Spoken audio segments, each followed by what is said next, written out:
Bonjour tout le monde. J'ai déjà fait un accueil pour les quelques personnes qui étaient là juste un peu avant midi quand j'ai laissé entrer certaines personnes. Les gens, là, vous le voyez, continuent d'arriver. On a une soixantaine d'inscriptions, comme je l'ai déjà dit. On devrait en arriver peut-être à avoir une trentaine de personnes, mais c'est l'heure du lunch. Les gens doivent s'installer.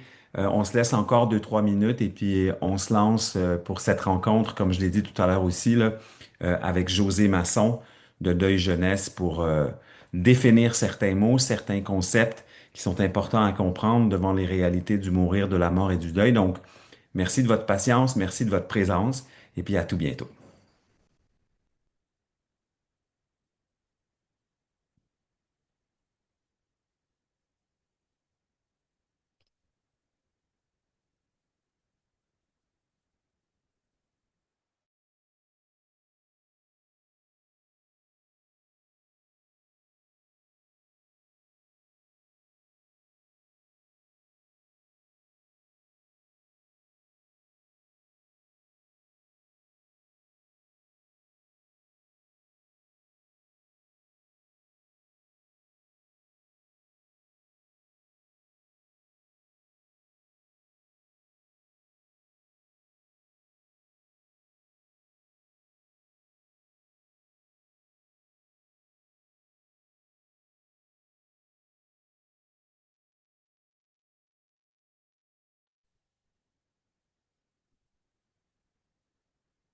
Il est midi 3, on va y aller. Caroline, qui est ma collègue et mon allié depuis maintenant 2 ans et demi, est ici. Donc, elle fera entrer les gens au fur et à mesure là, qu'ils vont arriver. On comprend qu'il y a quand même un petit besoin de faire une transition peut-être vers la rencontre d'aujourd'hui. Je me présente, je m'appelle François Grisé, je suis le fondateur, directeur de création et général de Un et un font mille. Merci beaucoup, comme je l'ai dit, de votre présence tout à l'heure pour le cinquième midi Vivre la mort, où on va s'intéresser à définir des mots, des concepts pour un deuxième volet, parce qu'on en a défini trois la première fois qu'on s'est vu au mois de février dernier pour parler de ça. Je vous présente José dans quelques minutes, mais la première chose que je veux que vous sachiez, c'est que cette rencontre d'aujourd'hui est enregistrée. Donc, prioritairement pour des fins d'archives, pour que les gens qui ne pourront pas être ici aujourd'hui, qui sont intéressés par les questions qu'on se pose, puissent les consulter là, dans notre site web. Ils seront mis dans notre site web. Donc, sachez que vous êtes enregistré. Sachez que si vous prenez la parole, donc, on vous verra, on vous entendra. Si vous préférez ne pas être vu, vous pouvez toujours, bien sûr, fermer votre caméra, mais vous voilà averti de cet enregistrement. Il y aura des moments vers la fin de la rencontre aujourd'hui où on va vous demander de participer. Donc, si vous n'êtes pas nommé avec un nom dans le bas de votre écran, sachez que vous pouvez modifier ça avec les trois petits coins en haut à droite de votre écran. Si c'est pas, si c'est complexe pour vous, il n'y a pas de souci non plus, là, tu sais, on trouvera une façon de s'identifier. Euh, Vous allez le voir, on va mettre un lien dans le chat, là, si pas maintenant, mais à un moment donné dans la rencontre d'aujourd'hui, qui va vous permettre de vous rendre directement à la page Vivre la mort de notre site web, où vous pourrez donc justement avoir des idées un peu plus claires sur ce qu'on se promet de faire dans les 2, 3 prochaines années. Vous pourrez aussi voir certains témoignages de gens qui ont fait des ateliers avec nous. Vous pourrez voir tous les enregistrements des 4 premiers midis Vivre la mort qui se trouvent dans la page. Donc, n'hésitez pas à vous y rendre, à vous informer plus. On le mettra dans le chat le moment venu. Comme je l'ai dit, aujourd'hui, on va rencontrer pour une deuxième fois José, que je vous présente dans quelques minutes. Et puis, aujourd'hui, on va donc faire un deuxième volet de définition de certains noms, pour des mots pour le dire, volet 2 d'une certaine façon. Avant de se lancer, il y a deux choses importantes. La première est de remercier les fondations qui nous soutiennent. Sans elles, on pourrait pas présenter ces midis Vivre la mort. On pourrait pas on pourrait pas se permettre de créer ces espaces où on invite les gens à se sensibiliser, à participer comme ils le veulent, si ce n'est que d'écouter ou de participer dans le chat ou de partager le cas échéant. Les fondations, donc, François et Monique Bourgeois, Ariane Rioux et Réal Plourde et la Fondation Luc Maurice qui nous soutiennent depuis plusieurs années dans le cadre de notre chantier Mouvement Habitat. mais qui continue maintenant de le faire dans le chantier Vivre la mort qu'on a lancé en septembre dernier.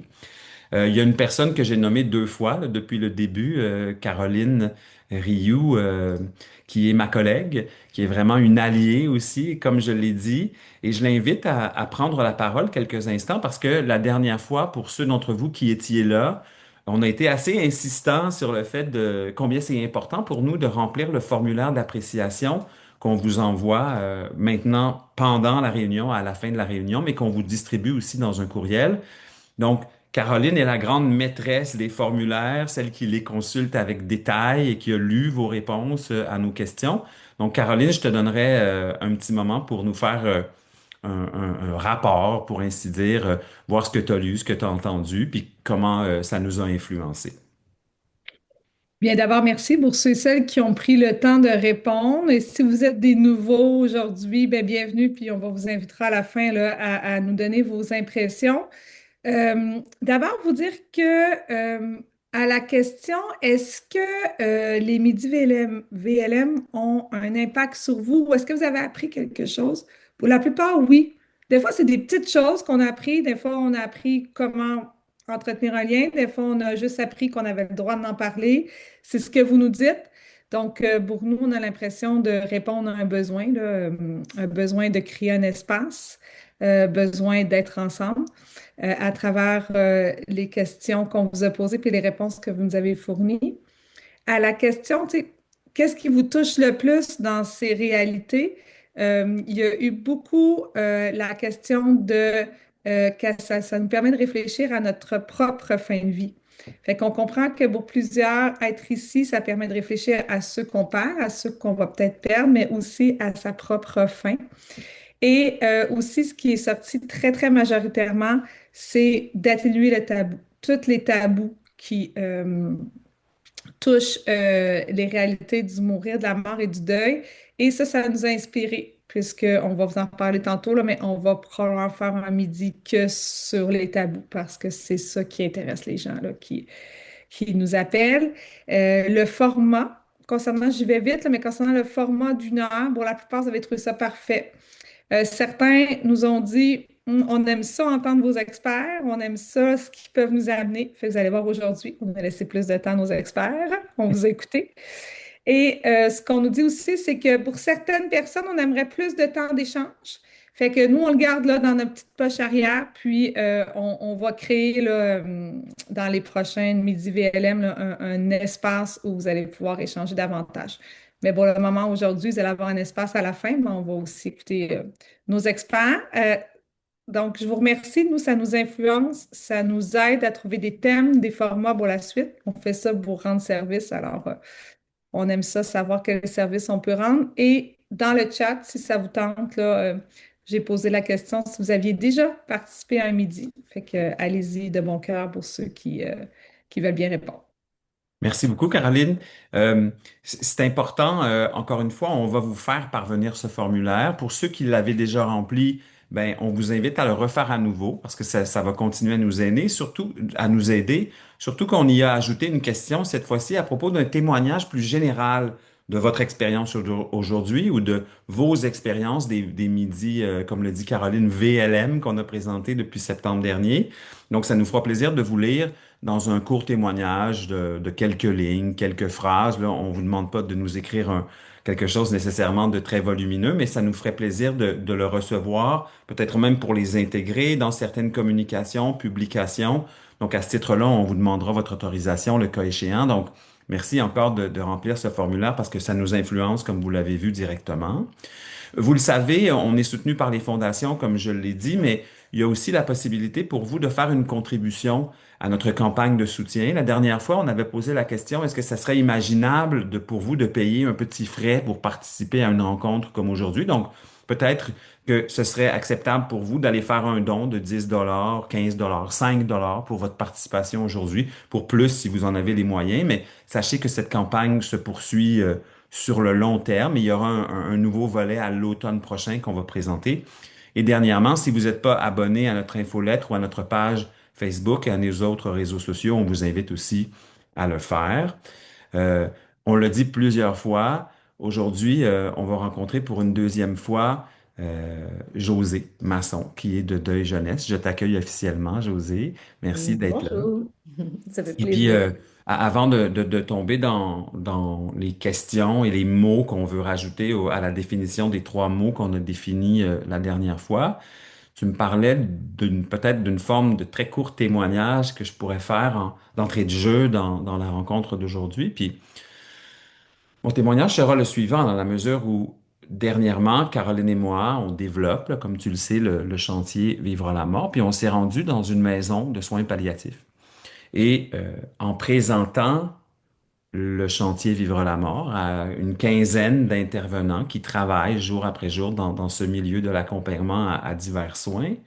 Moi, ça fait 1 an et quelques mois que j'ai perdu ma maman, puis j'ai été complètement pris de côté parce que alors que je pensais simplement dire, dans le contexte de ma présentation du chantier Vivre la mort, j'ai perdu ma maman, j'ai perdu ma mère, j'ai été saisi d'une émotion très, très grande qui m'a presque empêché de parler, qui a presque fait en sorte que, oh, si j'avais pas été dans un contexte professionnel, si j'avais pas été obligé de faire une présentation, le sentiment que j'avais, la sensation que j'avais, c'est que j'aurais pu pleurer très, très longtemps. Donc, ça m'a surpris et mon court témoignage d'aujourd'hui qui nous amène aux mots qui nous intéresseront, c'est vraiment de partager avec vous le constat que on pense que c'est fini, on pense que c'est moins fort, mais moi, quand j'ai reconnecté à cette sensation-là et je l'ai décrit à mes intervenants, j'étais dans un lieu de soins palliatifs, donc il y avait une atmosphère, une lumière, une écoute qui était très particulière et c'est ça qui m'a ramené à ce moment d'accompagnement de ma mère. Donc tout ça pour dire que je ne veux pas oublier, et quand on est dans des processus comme on fait aujourd'hui, je ne veux pas oublier que quand on définit des mots, on définit d'abord et avant tout une expérience humaine très, très sensible, très vive et très surprenante parce qu'elle, un peu comme tu le disais la dernière fois, le deuil, hein, ça prend toutes sortes de formes, ça se développe sur toutes sortes de temps. Donc, je partage ça avec toi, mais avec vous aujourd'hui parce que je veux partager le fait que je suis surpris alors que je pensais que j'étais loin d'une émotion X.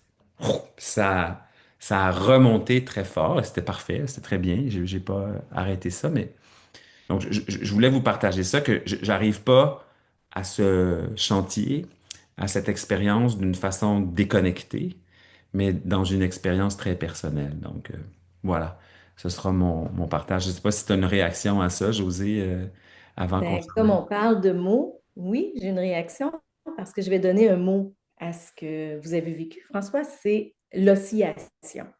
En fait, quand on avait des modèles standards qui nous amenaient à finir son deuil, guérir de son deuil, ne plus être en deuil, il y avait comme une fin à ça.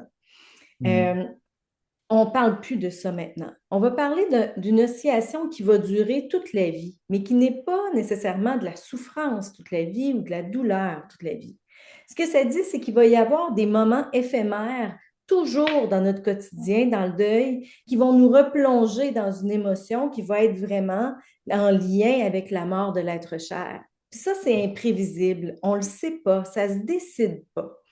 Alors, on peut se sentir très solide, puis dire, bon, je vais rentrer dans une maison de soins palliatifs, mais je me sens solide aujourd'hui, je pense à toi, maman, merci, tu sais, hein, on peut être comme ça, mais on arrive et on oscille. C'est pas grave, c'est pas un échec, c'est pas anormal. Il faut juste être capable de l'accueillir. Moi, je dis toujours que dans le deuil, l'oscillation, on doit l'accueillir comme la température. On se lève ce matin, il fait pas beau, il pleut, ben on s'adapte au fait qu'il pleut et qu'il fait pas beau. On n'a aucun contrôle là-dessus. Mhm. Comme vous aviez aucun contrôle sur votre émotion, hein, elle était là. Vous avez réussi à la retenir, hein? Vous auriez pu pleurer pendant une journée. Oui, tout à fait.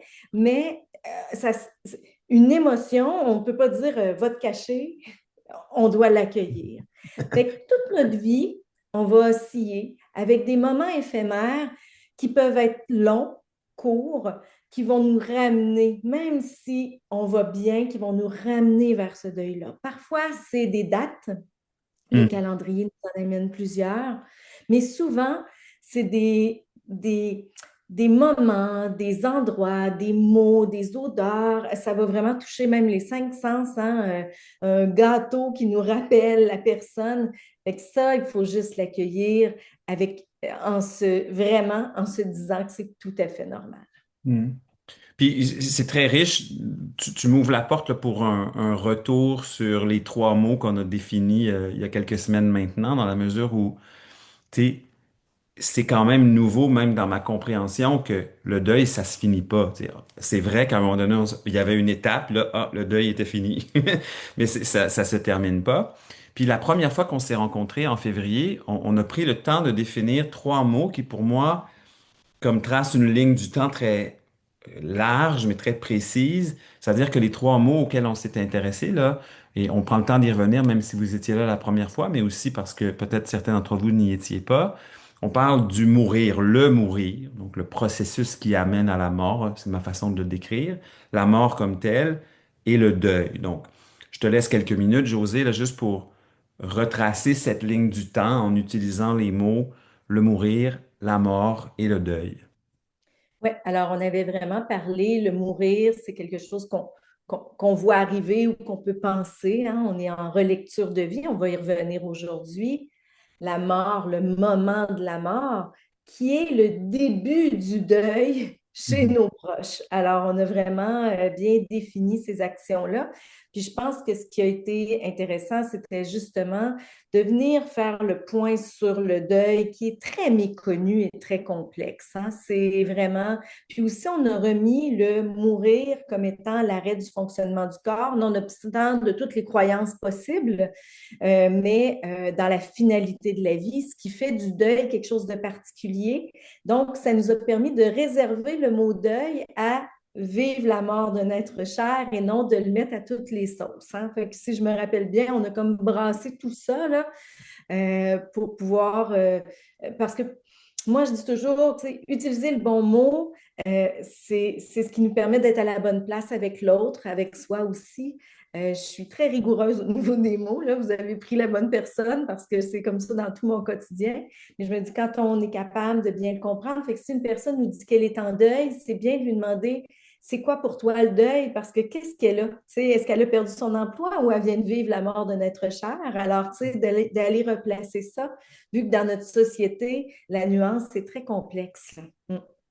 Puis j'aimerais aussi souligner le fait que la première fois qu'on en a parlé et la première fois que j'ai entendu ce mot-là, là, tu as bien parlé du deuil et bien sûr de la mort d'un être cher. Première nuance, tu parlais d'un être cher étant un humain, mais parfois même des animaux très chers qui nous ont accompagnés très longtemps dans nos vies. J'aimerais que tu nous reparles juste très courtement de la notion du mourir, le mourir. Parce que pour moi, c'est complètement nouveau, parce qu'on n'y pense pas. Tu sais, on pense au moment de la mort où ça arrive, là. Mais peux-tu nous reparler du mourir comme ce processus, que ce soit d'accompagner quelqu'un ou de vivre en tant que mourant, ce processus-là? Oui, ben, le mourir, c'est de préparer, d'aborder, de parler notre finalité avant qu'elle arrive, avant qu'elle soit là. C'est d'être capable aussi pour les proches d'aborder ça auprès de la personne qui va mourir. Mais le mourir peut se parler même avant. Moi, je suis en santé, ça va bien. Je peux parler de mon mourir à mes proches. Je peux parler de ce que j'aimerais si jamais ça arrivait. Tu sais, parce qu'on le sait, là. Puis ça, c'est une chose qu'on s'est vraiment dit la dernière fois.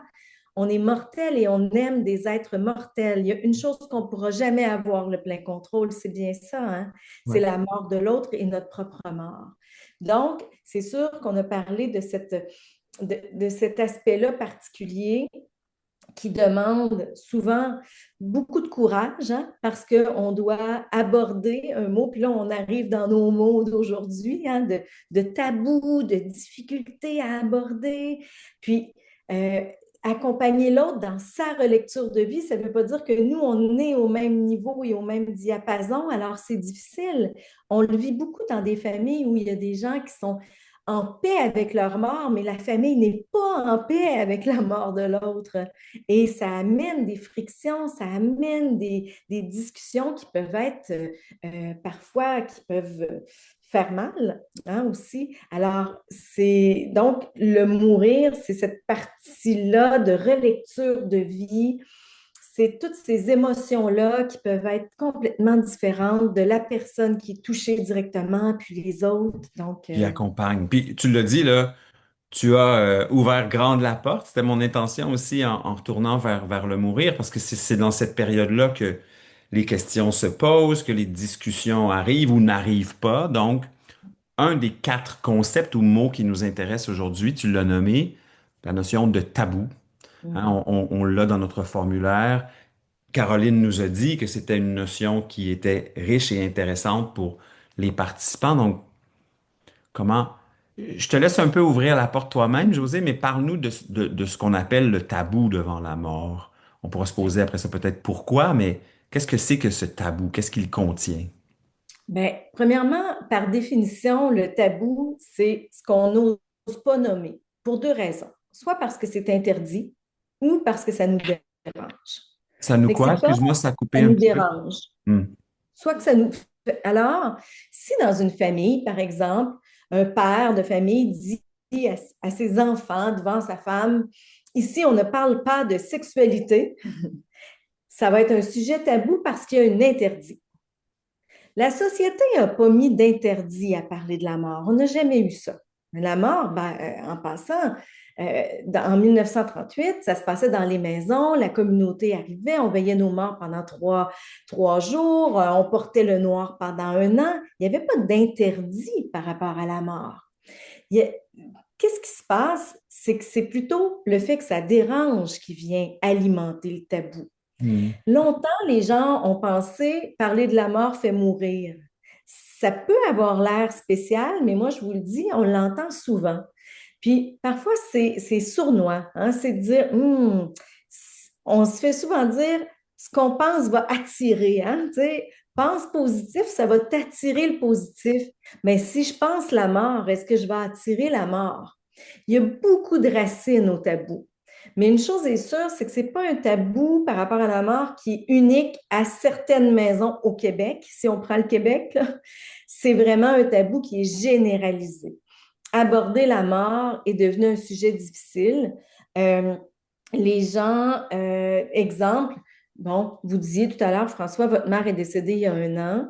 Euh, Vous allez à l'épicerie, une personne vous demande, puis ta mère, comment elle va? Hmm. OK? Il y aura pour la majorité des Québécois, un moment où on se dit, on a-tu le droit de dire ça? Je le dis comment? Je dis-tu décédée, partie, morte? Et là, on pense que dire est morte, c'est trop gros. Fait que là, on va appeser. Ça, c'est du tabou.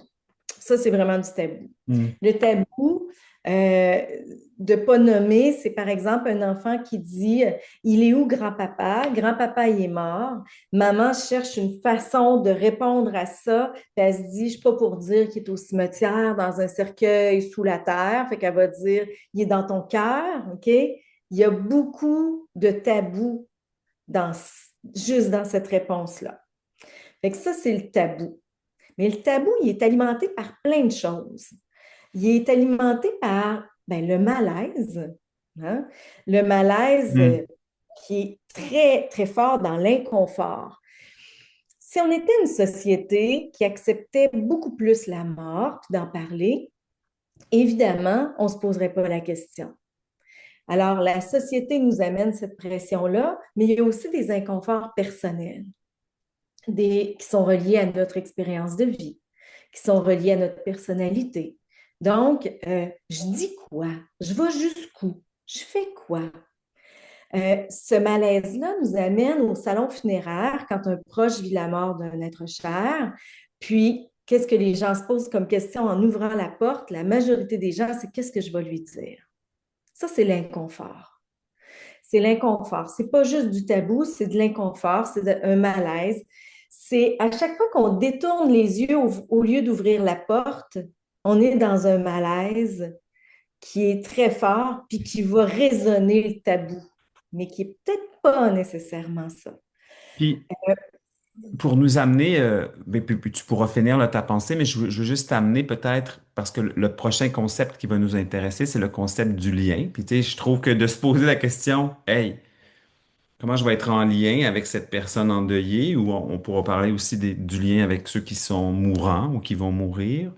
Euh, c'est quoi les petites solutions pour rendre le tabou moins ou le malaise moins grand ou tu sais, je parle pas de révolutionner les choses là puis d'être outrancier, mais qu'est-ce que Non, tu connais comme solution ou je comme porte qui s'ouvre? pense que plus les gens vont mieux connaître le deuil, plus on va extraire du tabou. Tu Hmm. sais, de savoir que ça fait pas mal à l'autre d'aborder le sujet. Au contraire, ça fait du bien. Ben, quand on sait ça, on va oser ouvrir la porte et non détourner les yeux. Quand on sait qu'au salon funéraire, on n'est pas obligé de dire mes condoléances, mais on peut dire je suis là. Tu as besoin de quoi? Je suis là. OK? Juste de dire d'autres mots que ceux qu'on nous a enseignés, ça peut faire toute la différence. Hmm. De réaliser que finalement, c'est vrai, la mort, parler de la mort, ça ne fait pas mourir. Je suis la preuve vivante de ça. Ça fait 30 ans que j'en parle, je suis encore là. Alors là, je vous le dis, c'est pas possible. OK? Euh, Puis il y a aussi de se questionner parce que le tabou, il est alimenté par des mythes. Des mythes, c'est des fausses croyances. Hmm. C'est quoi les mythes qui nous entourent? Tu sais, qu'est-ce qu'on prend pour vrai qui n'est pas vrai? Tu sais, exemple, le temps arrange les choses. Je vais être la première à vous dire, c'est pas vrai. Le Hmm. temps n'arrange pas les choses. Dans le deuil, on ne peut pas s'asseoir sur une chaise devant notre balcon et dire, bon, ben, dans 1 an et demi, sans rien faire. Ça ne marchera pas. Le temps n'arrange pas les choses. Si nous, c'est ce qu'on pense, ben, on va arriver devant une personne qui a vécu la mort de sa mère depuis 2 ans, puis on va lui dire, j'y en parlerai pas parce que ça fait déjà longtemps. Alors, plus on va déboulonner les mythes, plus on va mieux connaître le deuil, plus on va se questionner sur nos malaises, puis peut-être les remettre en question, mais le tabou va diminuer. C'est ça, moi, que je veux. C'est vraiment ça qui va être. C'est clair. Puis on dirait que comme je dis, là, tu ouvrais la porte à la deuxième notion dont on a envie de parler aujourd'hui, qui est la notion du lien. Hein, je Mhm. pense que dans le lien ou dans ce qu'on a entendu la dernière fois, il y avait le lien, bien sûr, avec les vivants, là, ceux qui vivent le deuil, hein, mais aussi le lien avec les mourants. Donc, qu'est-ce que c'est le lien? Puis tu pourras voir comment tu veux l'aborder à ta façon, là, mais dans le contexte de ce qui nous intéresse, comment on peut définir ou mieux parler du lien? Ben, je vais y aller en vous demandant de faire attention. De faire attention parce que le lien, c'est pas un mot. Exemple, Hmm. mon frère pour une personne, c'est pas mon frère pour une autre personne. Il y a des gens avec que leur frère, c'est leur meilleur ami, c'est une relation extraordinaire. Pour lui, quand une personne dit mon frère est mort, lui, il va faire oh mon Dieu, c'est épouvantable parce qu'il prend le mot frère puis il l'a attribué à sa notion à lui. Hmm. Mais le lien, c'est pas un mot. C'est pas une mère, un frère, un chien, une cousine, une voisine.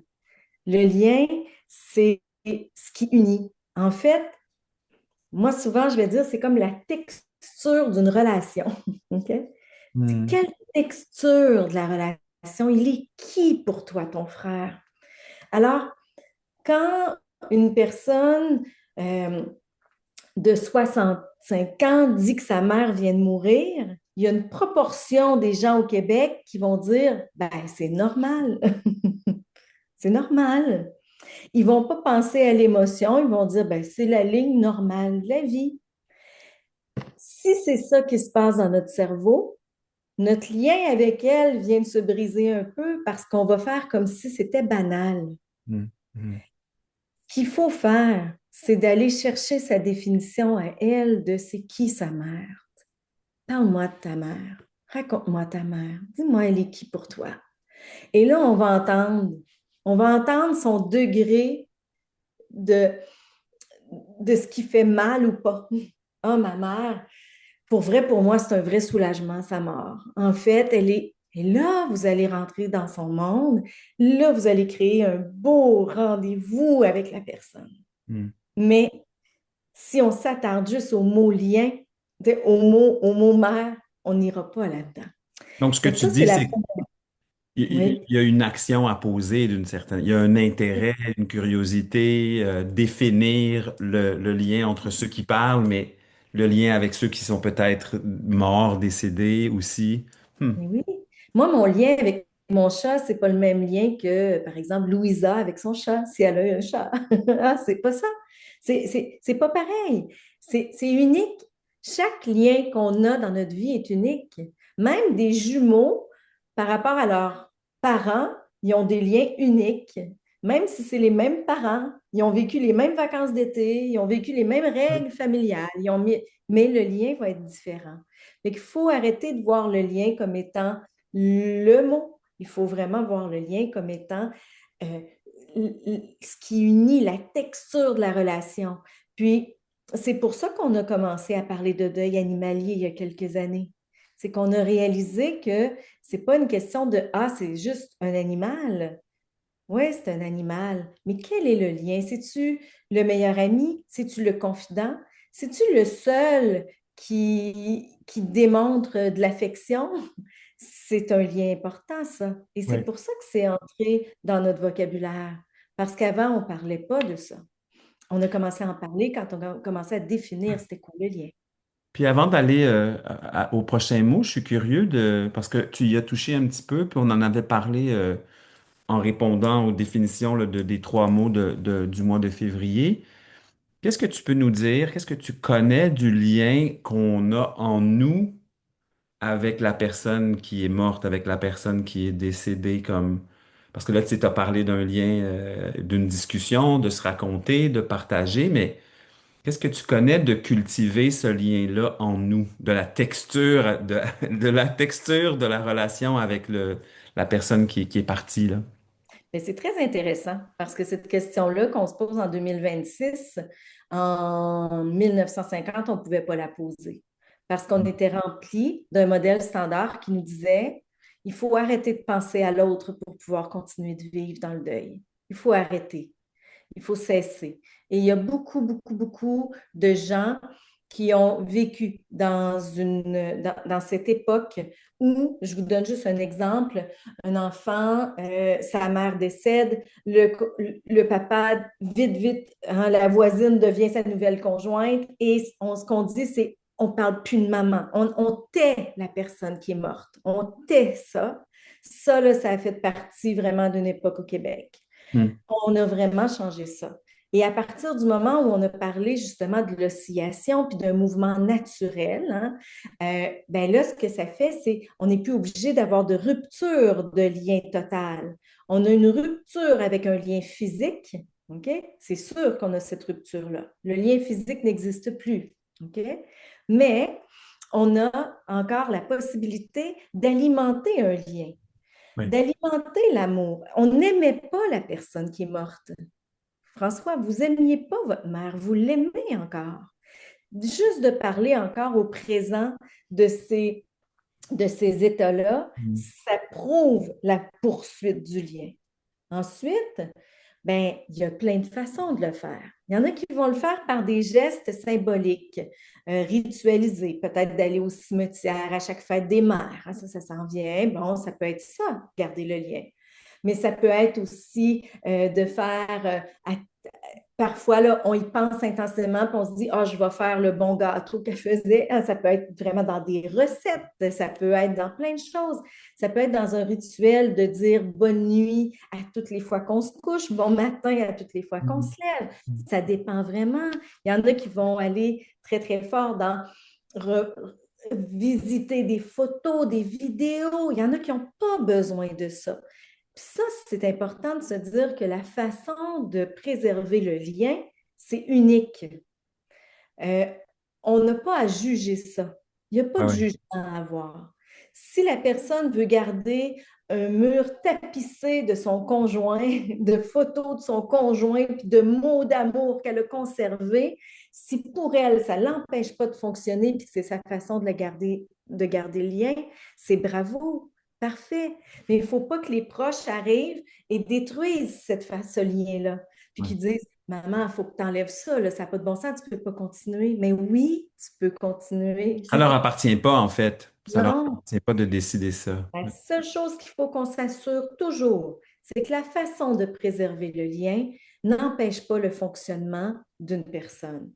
Mhm. N'entrave pas finalement son développement ou toute la partie, sa santé mentale, physique, sociale. C'est la seule chose qu'on va faire. Puis Mais on dirait que tout ce que tu dis autour de ça, puis tu pourras finir ton idée, mais l'amener vers, on dirait que c'est une façon, si ça nourrit la souffrance, ben là, c'est pas une bonne idée, mais si ça nourrit un lien d'amour, un lien, le lien qu'on avait, la présence de cette personne-là dans nos vies, il y a quelque chose qui soutient le processus. Puis moi, je dois dire que je trouve ça quand même très, très rafraîchissant d'entendre que ça se peut d'honorer le lien, de cultiver le lien, alors qu'avant, ça se pouvait pas. En tout cas, il y avait pas des règles écrites ou non écrites, là, mais il y avait des règles de dire on n'en parle plus. Ouais. faut se donner la permission de ça. Ouais. Et c'est intéressant parce que là, tu as abordé le mot souffrance. Euh, c'est pas grave d'avoir de la souffrance. Il va y avoir des moments où notre façon de garder le lien va nous faire souffrir. Hmm. Et c'est pas grave. Mhm. L'important, c'est qu'on ne soit pas toujours en souffrance. Ouais, c'est ça. Ça se peut, moi, que je décide d'écouter la chanson préférée de mon meilleur ami, puis de façon imprévisible, aujourd'hui, ça me fait souffrir, alors que d'habitude, ça me fait sourire parce que je pense à lui, puis je pense à nos beaux souvenirs. Ça se peut que je souffre. Puis ça se peut que je souffre le 5 minutes de cette chanson-là, puis le reste de ma journée, que ce soit un petit peu plus souffrant. Ça se peut, ça. C'est pas grave non plus. Faut surtout pas oublier que le mot deuil, il vient de dolorus en latin qui veut dire douleur. Elle n'est pas obligatoire, la douleur, puis elle n'est pas toujours là. C'est pas toujours intense, c'est pas toujours, mais ça vient quand même de ça. Vivre l'arrachement d'une personne qu'on aime, poursuivre sa vie pour le reste de notre vie sans elle, ça peut pas être juste beau. Il va y avoir des moments où elle va nous manquer, où on va s'ennuyer, où on va être en colère puis avoir de la peine. Ça n'empêche pas qu'on peut continuer à rêver d'aller en Grèce, de préparer notre voyage, puis d'être très heureux de préparer ce voyage-là. Vous voyez l'oscillation?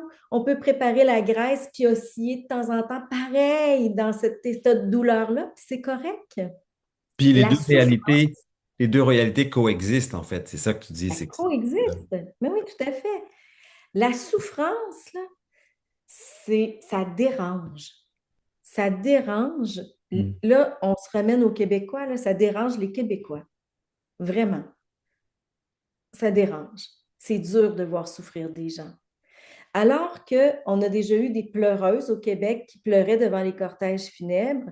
Quand une mère pleure trop au salon funéraire, maintenant en 2026, on la sort. On lui a prévu un local, puis on dit, viens te retirer, alors qu'elle peut vouloir, elle, exprimer au monde entier comment que ça lui fait mal, puis que ça lui brise le cœur, puis qu'elle est complètement déchirée.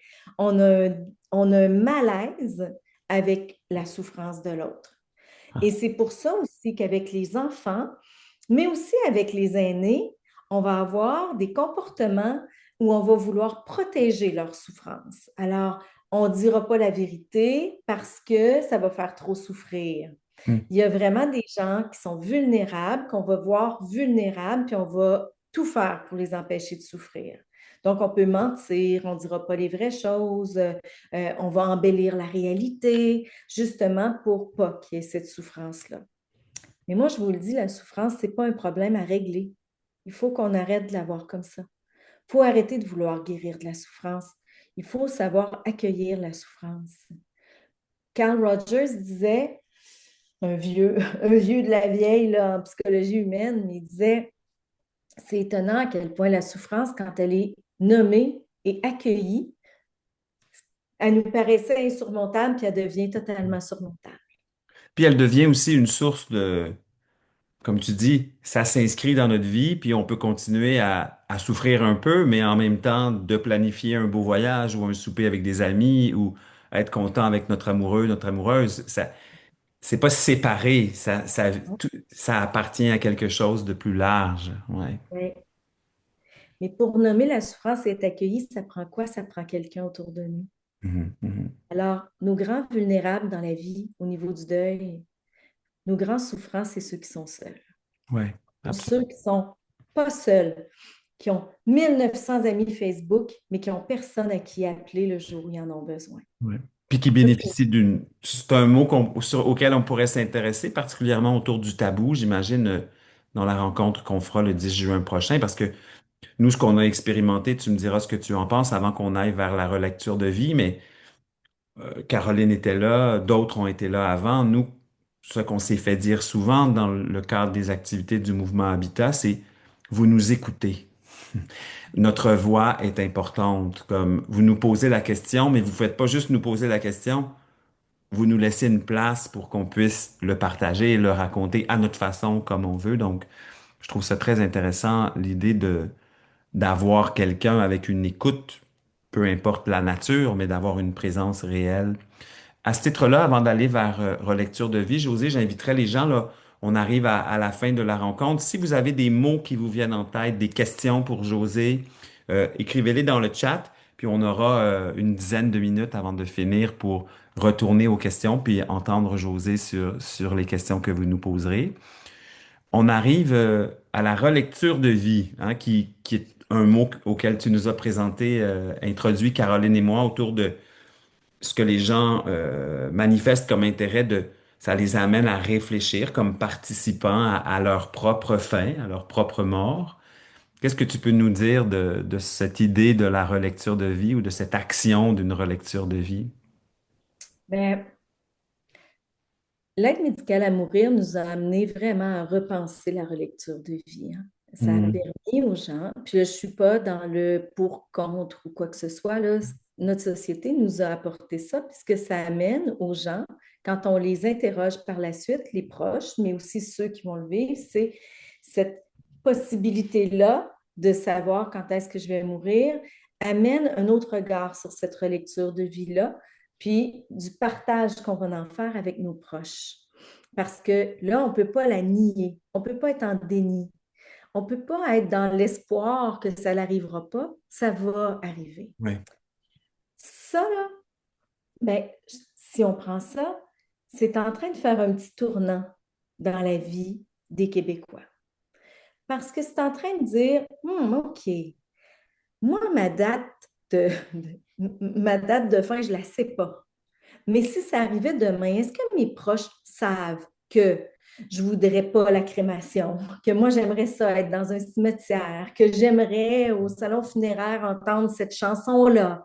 La relecture de vie, ça peut être très technique dans ce sens-là, de qu'est-ce que ma vie m'a amené pour que je prenne une décision. Mais ça peut aussi être, moi j'ai des regrets et je ne voudrais pas que ma date de péremption arrive sans avoir pris le temps de gérer ce regret-là avec la personne.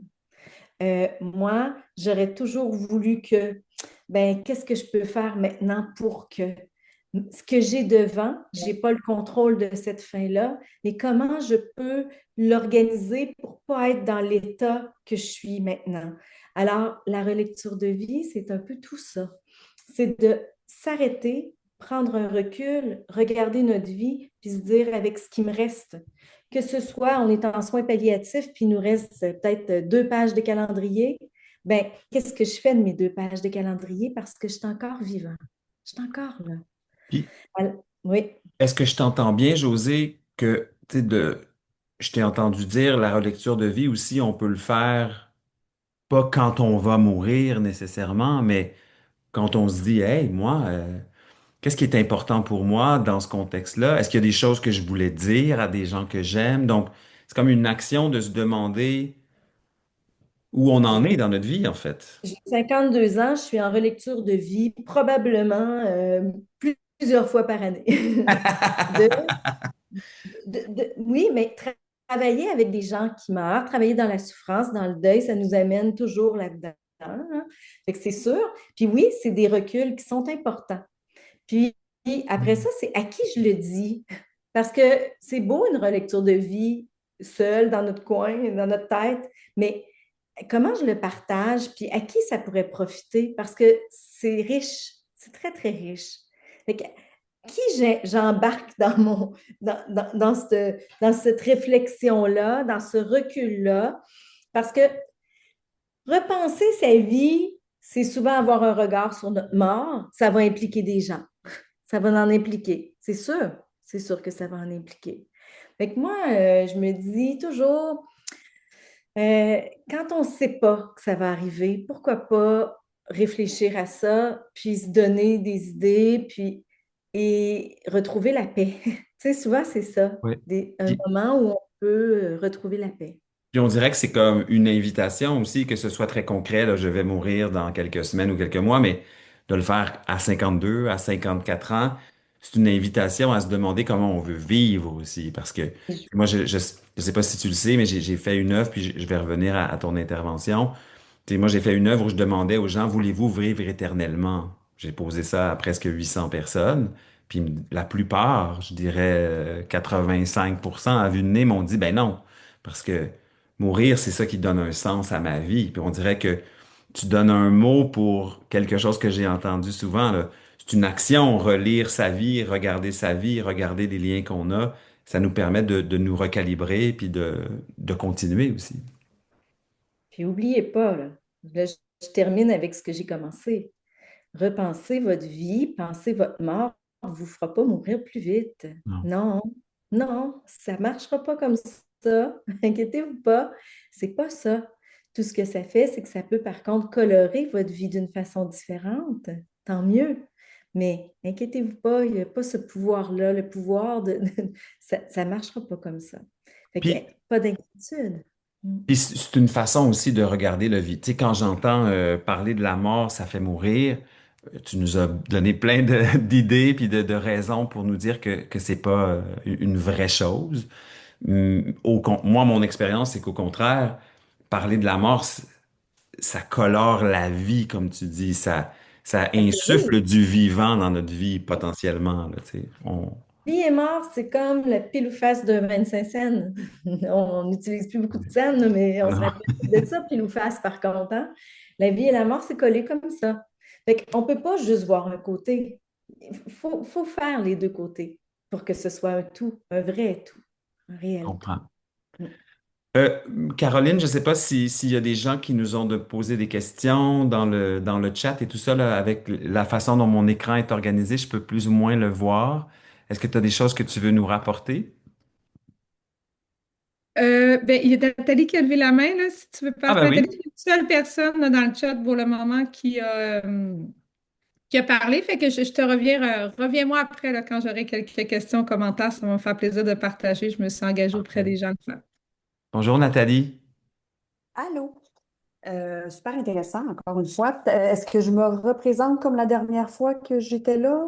Tu peux le C'est faire pas le même? brièvement, là, OK. mais Bon, rapidement, je suis fondatrice de l'organisme L'Étoile de Pachot, qui en aide aux parents d'enfants polais handicapés et on a souvent, malheureusement, chaque année, plusieurs décès de petits-enfants à l'organisme et mon fils est décédé au mois d'octobre dernier. Mhm. Donc, deux commentaires, en fait. Je vais commencer par la relecture de vie. Je trouve ça intéressant, José, ce que tu dis, parce que c'est une chose, ma propre mort, mais d'être dans le rôle de décider pour mon enfant qui n'avait pas les capacités intellectuelles pour le faire et d'être confronté au milieu médical qui n'était pas toujours d'accord avec mes choix parce que je trouvais que le milieu médical était beaucoup dans l'acharnement pour mon fils.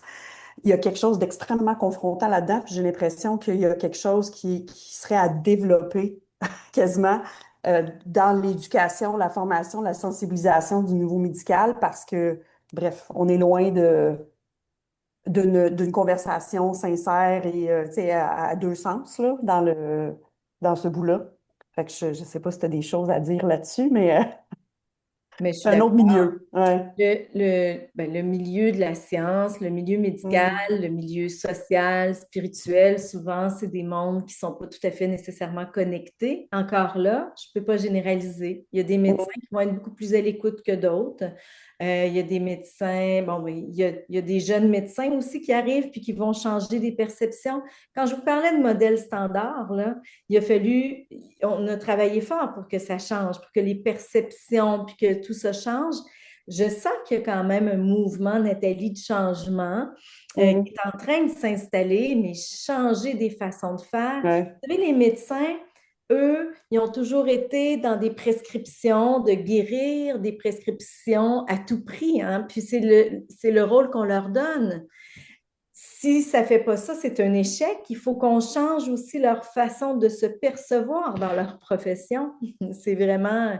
Fait que je suis tout à fait d'accord. Moi, j'ai confiance que notre société Mhm. va changer, justement parce qu'on se donne des tribunes pour en parler, parce que tu sais, moi, j'en forme beaucoup de médecins, puis j'ai beaucoup de temps avec eux. Il y en a qui sont... Puis on a des médecins qui travaillent en soins palliatifs qui maintenant vont Mhm. changer la perception des médecins qui sont plus hein, dans d'autres niveaux. Ouais. Ouais. C'est un grand travail à faire. On Absolument. a un changement. Tu sais, ça prend 50 ans hein, pour changer des perceptions. On porte des bagages génétiques incroyables de perception de nos ancêtres. Alors, tu sais, on a du travail à faire, mais on y arrivera. Merci. Mon autre commentaire, c'est par rapport au lien.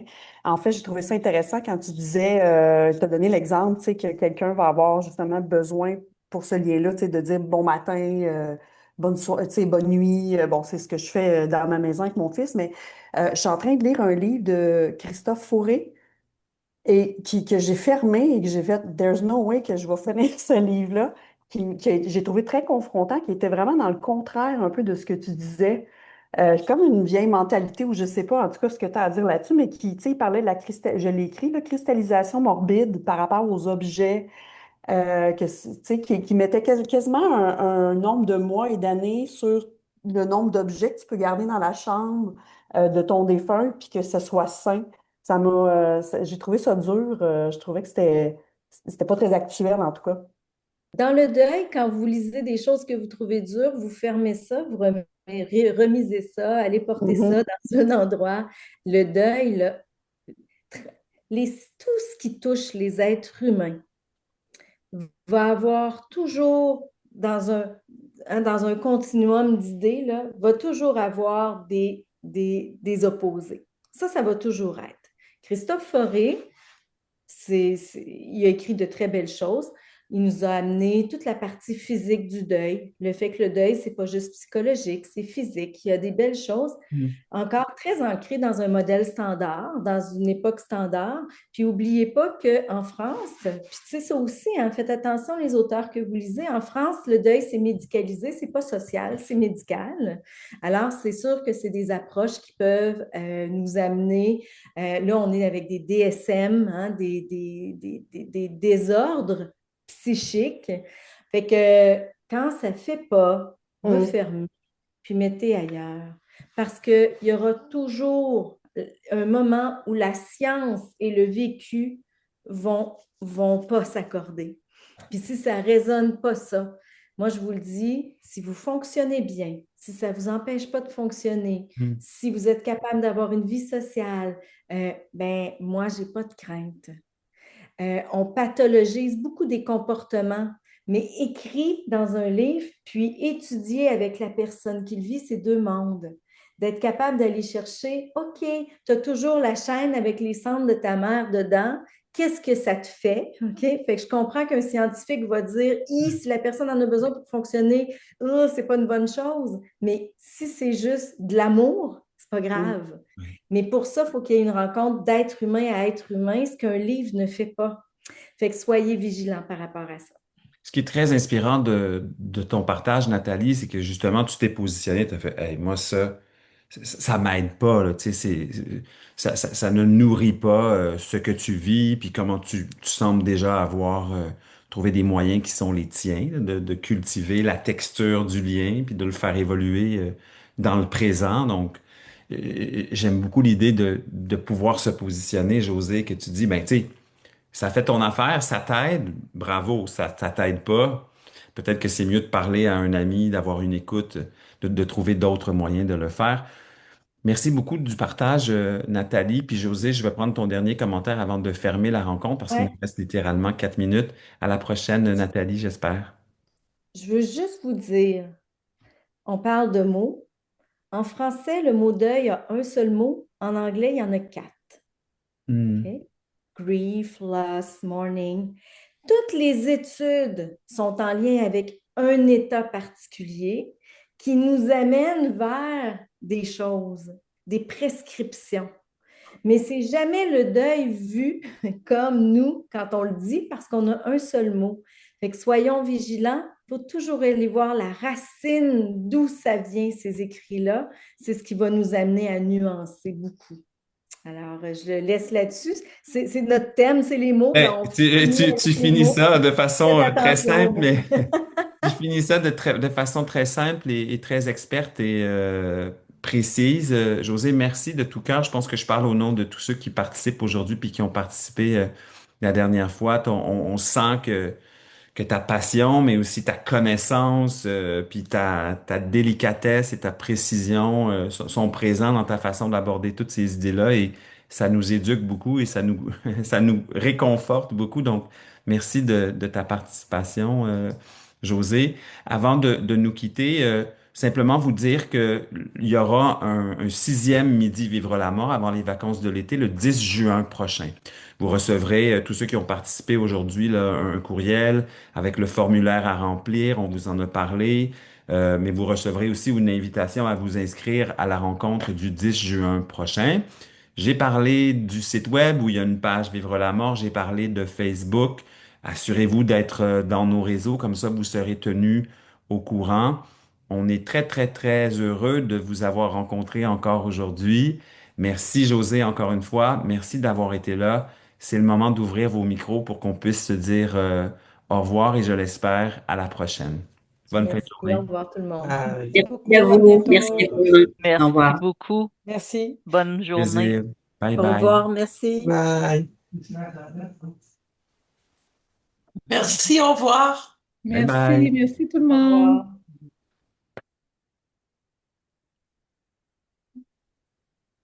Merci. Est-ce que François, tu arrêtes l'enregistrement, s'il vous plaît? Absolument.